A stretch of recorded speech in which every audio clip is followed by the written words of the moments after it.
With this becoming so much more of a common scene, of course, one of the things that may become a focus issue for the election this year, the municipal one, biking in Toronto. And to talk a little bit more about the city's 10-year plan that was rolled out and the election coming up is Sarah Bradley from CycleTo Toronto. Sarah, thank you for joining us today. Thanks so much for coming over here. Let's talk a little bit about the 10-year plan first. It's 2 years in, essentially. How are we doing?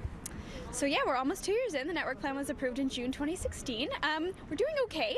It's not a resounding yes. Yeah, I mean, we're making progress. It's just slower than we'd like to see at CycleTo Toronto. So if we look at the number of kilometers of bike lanes implemented since the plan was approved almost 2 years ago, we've seen about 17 kilometers. So we're at about 6% implementation. So it's a little bit slow considering we're about a fifth of the way in. We are very pleased to see things like the Bloor pilot being made permanent. So 2.5 kilometer stretch of Bloor Street between Shaw and Avenue. That's been huge in terms of increasing the number of people cycling. Yeah.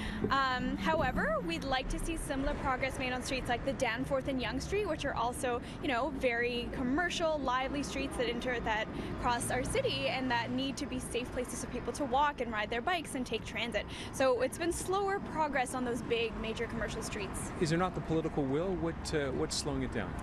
It's tricky because these streets are, several wards, right? So it's not just one city councillor, it's, maybe up to 5 city councillors that are looking at a particular stretch of street.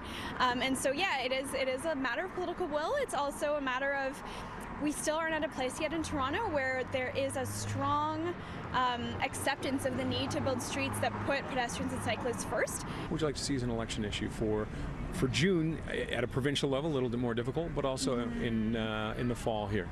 Well, we're mainly focusing on the municipal election just because of our, our scope.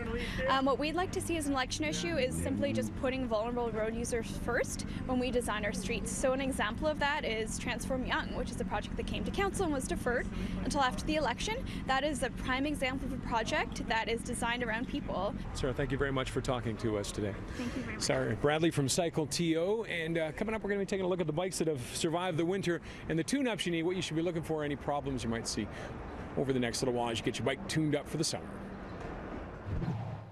All right, so essentially spring is here. John Baker's been talking with us earlier. We talked about if you ride your bike through the winter, what you should do to get it ready for the spring. Now let's pretend this bike, John, is an immaculate bike that's been stored in the garage all winter. I can see, yeah. Bikes on wheels here. It has it, but what are the things you should be aware of when you're taking your bike out from storage? The things that may surprise you that you may end up trashing yourself on the bike or something? Well, most commonly I'd say putting air in the tires. That's always going to be a big one. You can see we've got good amount of oil here on the chain, but sometimes chains aren't always as well oiled. Oh, there you go. So you can see here, this is a good amount of oil, but sometimes chains can definitely dry up. So, you might have things that are a little bit dry that might need some lubricant. These are things that you would benefit from getting a tune-up. That stuff is generally all covered. And if your bike is outside, if it's sort of seen the worst of the elements from the wintertime, then you might need to do a little bit more in the way of like part replacement or actually getting things serviced a little bit more, but Now, can they seize up over the winter if they've been stored dry inside? Yeah, definitely. I would say most commonly, like in the shop here, we see the chains. The chains will they seize up. If the links of your chain can't really move, that is a chain that needs to get replaced. Just erring on the side of caution, safety first, right? You don't really want to gamble with it. Things like that, and especially the cable lines as well.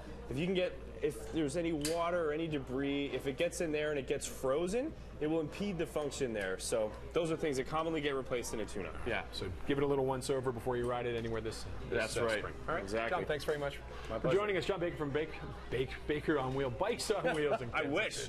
That'd be all right, actually, yeah. Giving you some hints on how to get the bike ready for spring. Yeah.